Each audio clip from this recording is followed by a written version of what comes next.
El Beso de la Paz y la Justicia, los días jueves, 12:30 horas, en Duplex, por Canal 7, Cablevisión Crespo y FM Latina. Conduce Pastor Roque Allegrini. Contacto 34 35 20 09 33. El Beso de la Paz y la Justicia.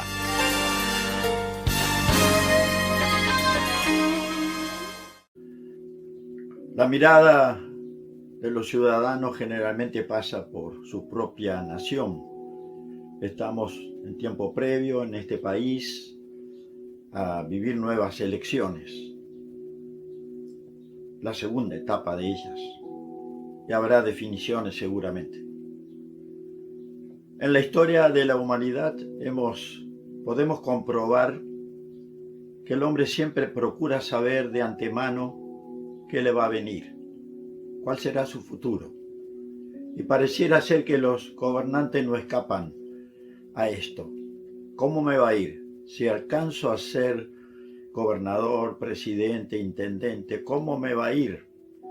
¿Cómo será? ¿Cómo saldrán las cosas? Qué bueno sería que alguien me anticipe. ¿Qué ocurrirá conmigo? Lo cierto es que la Biblia tiene todos estos aspectos. Hay relatos muy interesantes que hacen que veamos que Dios siempre se ha anticipado al hombre. Dios nos hizo, Dios sabe a través de la experiencia de venir en Jesucristo a ocupar un lugar entre los hombres, sabe lo que el hombre siente, sabe lo que el hombre aspira. A Jesús lo rodeaba gente de todo tipo, también aspirantes a gobernantes, y también aquellos que eran jefes religiosos, y también la gente común. Y en todos lados palpaba el ambiente y lo que la gente esperaba de él, y esperaba de las cosas de este mundo, y qué esperaba de Dios. ¿Cuántas personas hoy buscan a Dios para saber, para dirigir su vida, no para saber el futuro? Porque cuando uno lee la Biblia, tiene marcado todo lo que va a pasar con la persona, en la faz personal, qué va a pasar con las naciones, qué va a pasar con el mundo, qué va a pasar con el fin del mundo, si es que usted cree que existe o que existirá un fin del mundo. Bueno, tiene que indagarlo. Yo le digo, en la Biblia está, pero no le digo cómo es. Lo desafío a que lo busque y que procure aprender y comprender cómo es Dios con respecto a nosotros. Jeremías fue un profeta. ¿Qué era un profeta?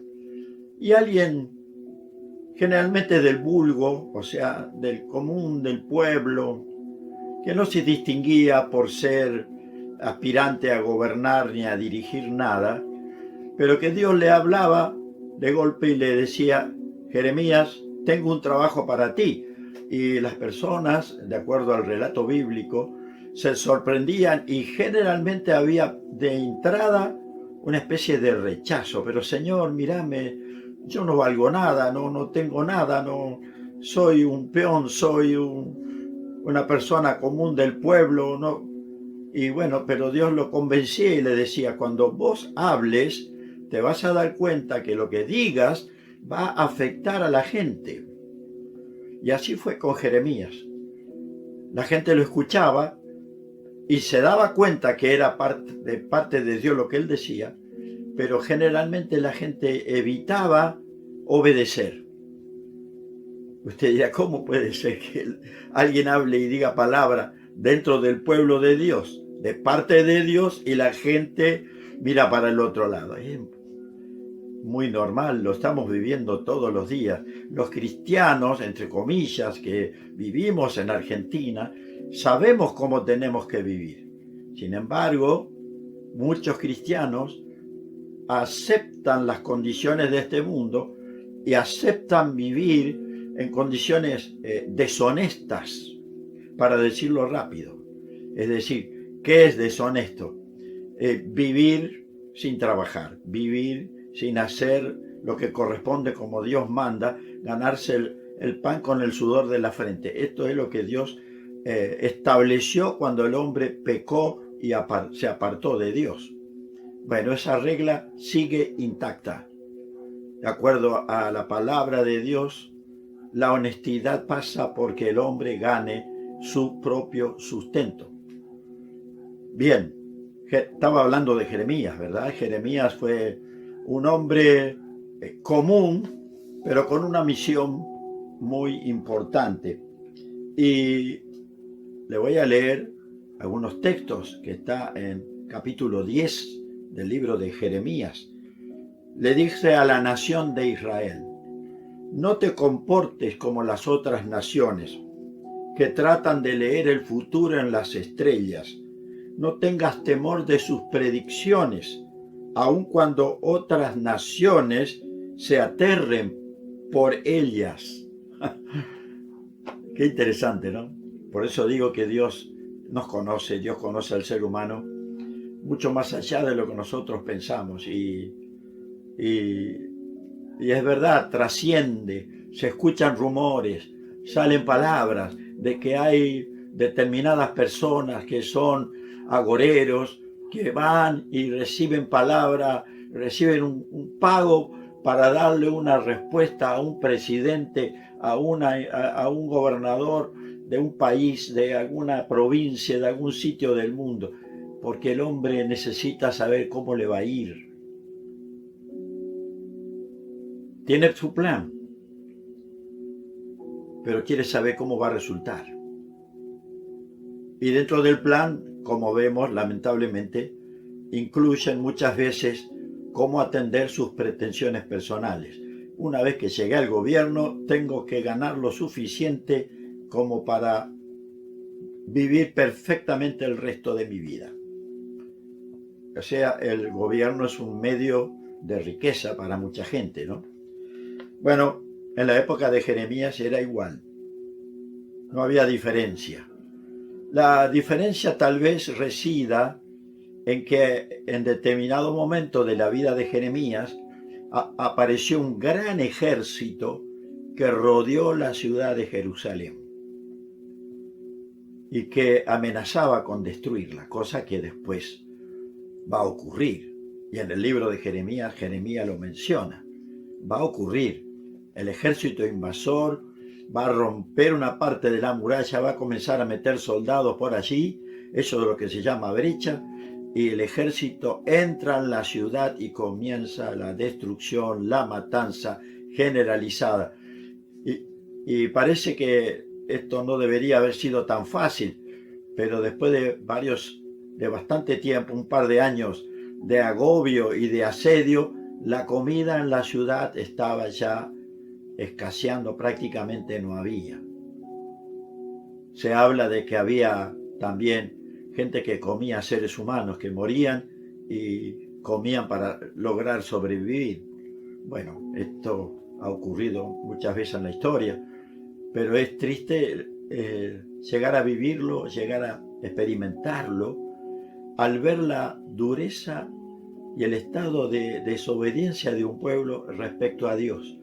Dios había dado un consejo sabio allí, mediante el cual la nación de Israel no iba a morir. Iban a quedar, sí, prisioneros o, ¿cómo se diría?, bajo la presión de un gobierno extranjero. Pero Jeremías, de parte de Dios, decía: entréguense, no peleen más, salven su vida. Para todos esto resultaba una palabra de traición, pero realmente no sabían cómo defenderse frente a aquel ejército invasor. No tengas temor de sus predicciones, las predicciones de los agoreros, de los profetas falsos, porque el diablo también tiene profetas. Y entonces esto hacía que la gente tuviera un estado de desasosiego.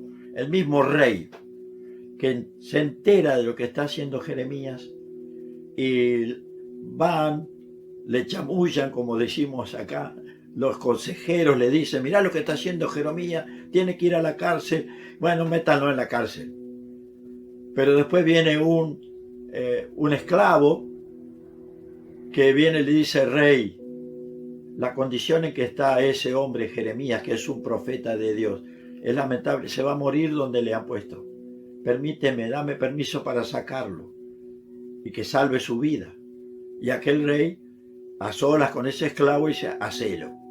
Conseguite 30 hombres que te acompañen, busca soga, busca elementos. El Jeremías estaba metido en el fango, en una cisterna que tenía barro abajo, un barro líquido posiblemente, del cual él no podía zafar, no podía salir, no podía trepar.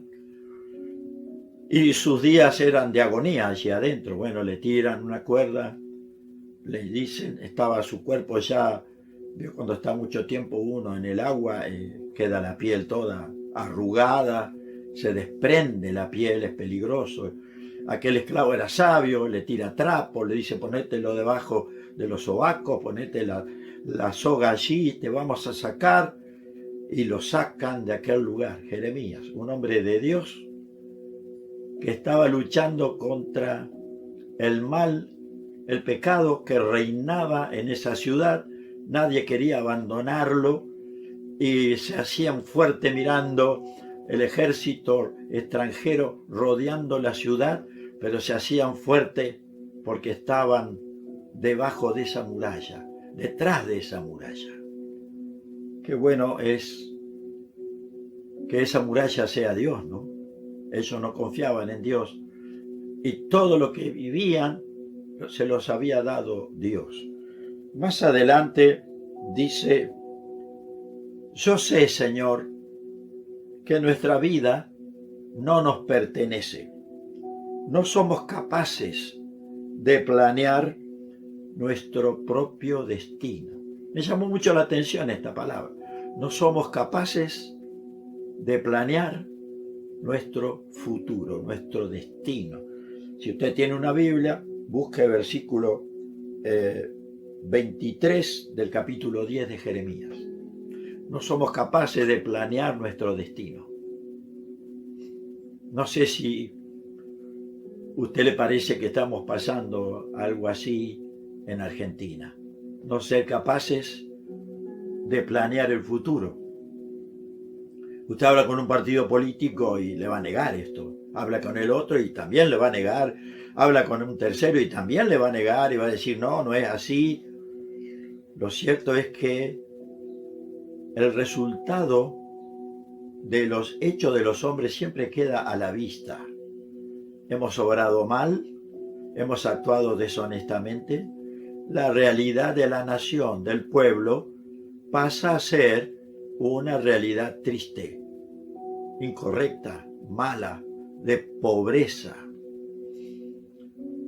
Cuando hay pobreza mental en el corazón, en la voluntad de la gente que le toca gobernar, posiblemente esto es el estado de aquí en Jerusalén, y estoy hablando de 2600 años atrás. Había mala voluntad de los gobernantes, del rey que estaba en ese momento, y el pueblo sufría, y el pueblo estaba muriendo de hambre y de sed, porque nada de esto quedaba en la ciudad. ¿Qué hacer, querido amigo? Usted dirá, pero el pastor, usted que está comparando esto con lo que vivimos en el mundo hoy. Sí, hay países que viven excelentemente bien, otros que viven muy mal, y este desequilibrio en el mundo me hace pensar que el amor en los seres humanos hoy escasea tremendamente, que el amor que Dios ha puesto en nuestra vida está desequilibrado, y que el amor al prójimo, que es un mandamiento de parte de Dios, está ausente de nosotros. Tremenda es la situación del hombre cuando desconoce el amor, cuando sus prioridades son él mismo o su entorno. Últimamente he visto, no cambio de tema, sino que lo quiero ilustrar.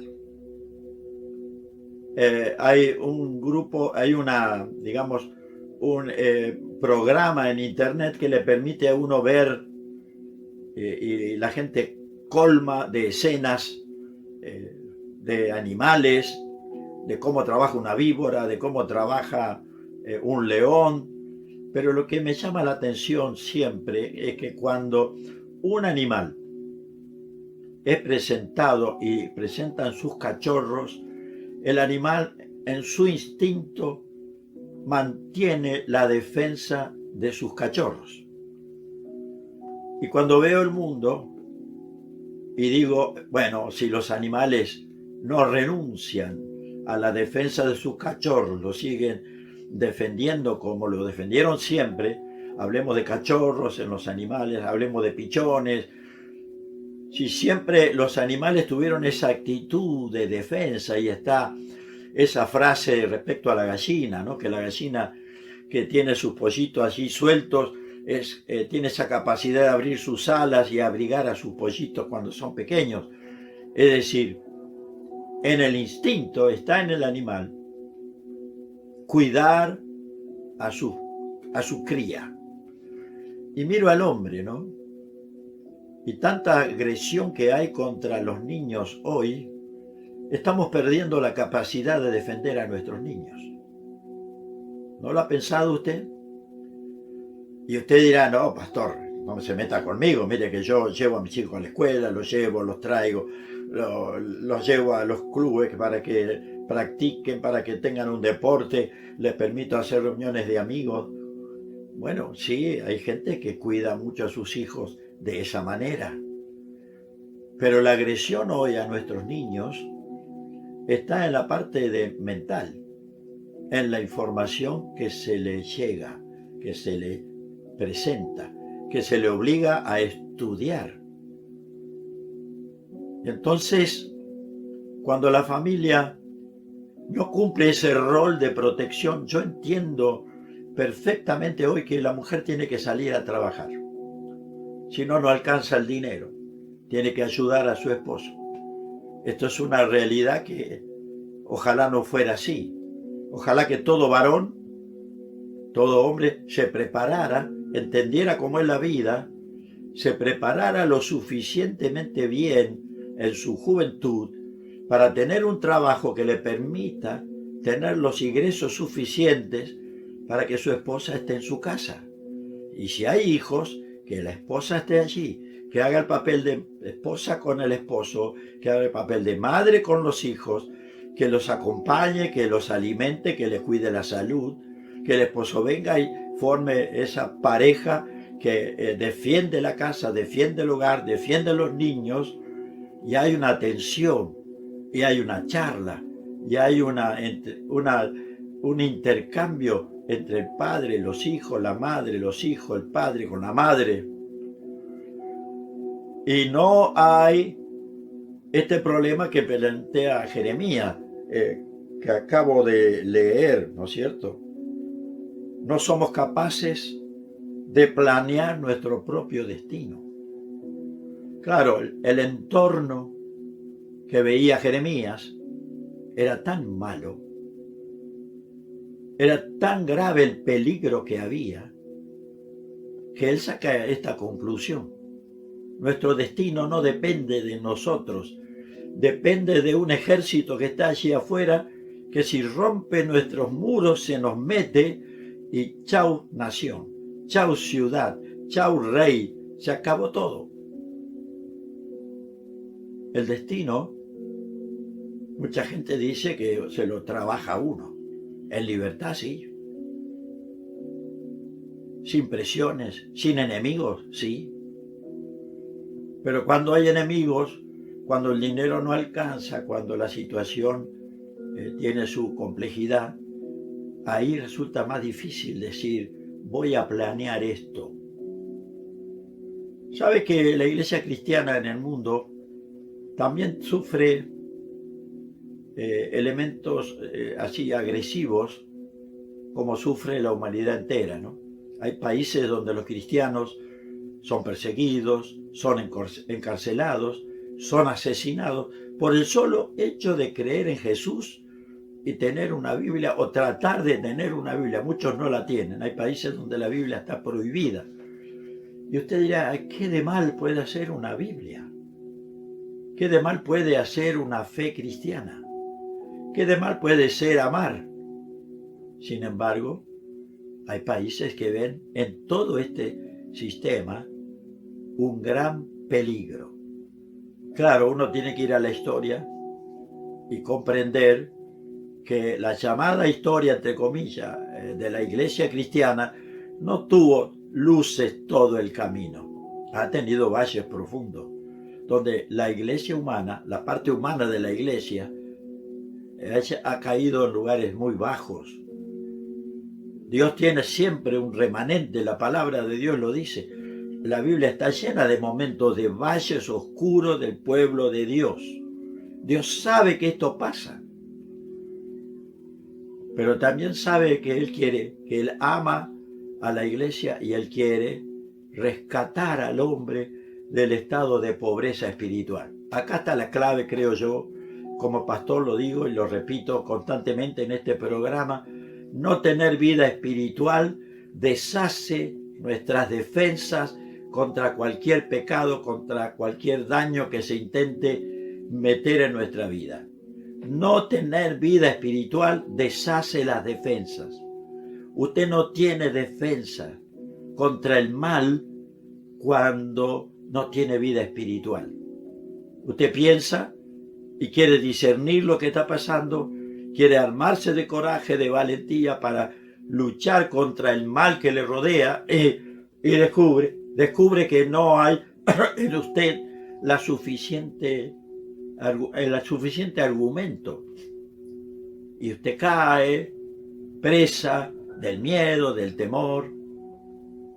El que está en Dios tiene una defensa interior que le hace tener dominio propio, control interior, sabiduría para ver lo que está pasando y entender ese camino que tiene pecado, que tiene maldad, que tiene deshonestidad. No lo sigo, no me va a llevar a buen fin. Esta es una realidad, según mi propia opinión, y tengo la escritura que respalda lo que estoy diciendo, porque estoy diciendo lo que Dios dice de alguna manera. ¿Cómo llegar a sacar una conclusión de todo esto? ¿Usted está pasando bien? ¿Está sufriendo alguna cosa? ¿Está siendo dañado por la situación mundial, por la situación local, por la situación del país? ¿Siente que nadie lo defiende? ¿Siente que está muy solo, que está peleando solo? Bueno, Dios conoce esa situación y ha provisto la verdadera solución que el hombre necesita. Es decir, Dios ha planeado darle al hombre la compañía espiritual que el hombre necesita. Y en esa compañía espiritual, en ese refugio, está toda la ayuda necesaria que usted, yo, todos necesitamos. La ayuda para rechazar el mal, para rechazar lo deshonesto, para rechazar lo malo, para cuidar la casa, para cuidar la familia. Habrá justo en la casa para vivir, pero habrá siempre la mente y la conciencia tranquila. A nadie lastimé, a nadie herí, a nadie le robé, a nadie le saqué nada. La vida es mucho más larga de lo que experimentamos. La gente que cree que nació un día y que un día va a ir a parar al cementerio y se acabó todo, bueno, esa gente reside por el mal, porque ve tanta injusticia que decide vivir de la manera posible, tratando de que su vida sea buena según su concepto. Generalmente la vida buena para mucha gente es la vida material, tener y tener. Cuando tiene materiales, cuando tiene riqueza, cuando tiene, yo diría, tiene amor, tiene gozo, tiene paz en el corazón, tiene la conciencia limpia, tiene tranquilidad, puede salir y mirar el cielo, puede salir y mirar a los ojos a las personas, o tiene que estar recluido porque su conciencia de vez en cuando lo acusa. No puede cruzarse con un vecino que alguna vez le dijo algo y usted sabe que tiene razón y no puede mirarlo porque se siente acusado. Querido amigo, busque a Dios en este tiempo, por favor. Deje de vivir en soledad espiritual.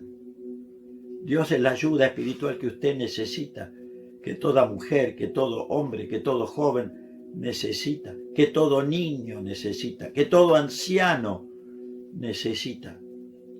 La soledad es muy mala. No es bueno que el hombre esté solo. Así lo dice la Escritura. Por eso al hombre le fue hecho una compañera. Por eso Dios diseñó la vida del hombre en pareja, un hombre y una mujer. Pero hoy la infidelidad es tan moneda corriente que también ese concepto, el diablo procura borrarlo. No hay mejor condición para el hombre que tener su hogar, su esposa y sus hijos. Toda su vida sin cambiar eso. Es la seguridad mayor que un hombre puede experimentar en cuanto al mundo. Pero sobre eso todavía está la seguridad espiritual que Dios y su palabra le brindan al hombre para que la paz no le falte nunca. Amigo, reciba a Jesús. Esta es la propuesta de Dios. Jesús vino para salvar a los pecadores. Jesús vino a buscar a los que están perdidos.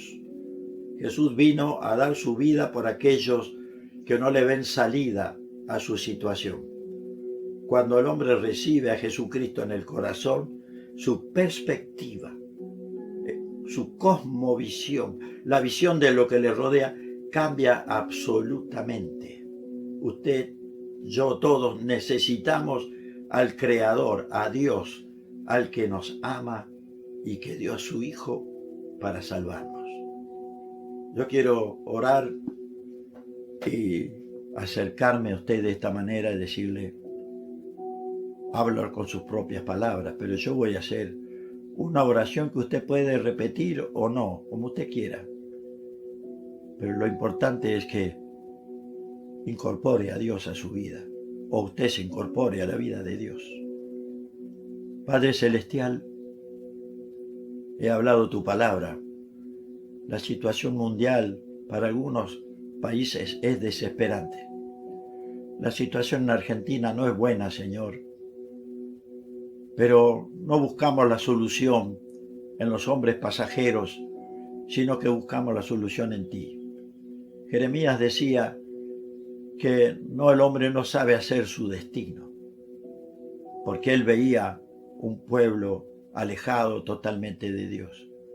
Pero tú en Jesucristo nos diste la esperanza. Hay un destino posible, un destino de paz y de amor para aquellos que te aman. Yo bendigo, Señor, a los que están viendo este programa y te pido que tu Espíritu Santo les ayude a tomar la mejor decisión, que es buscarte a ti.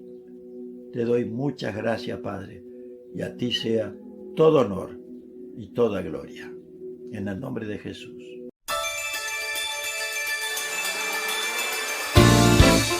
El beso de la paz y la justicia, los días jueves, 12:30 horas, en Duplex, por Canal 7, Cablevisión Crespo y FM Latina. Conduce Pastor Roque Allegrini. Contacto 34 35 20 09 33. El beso de la paz y la justicia.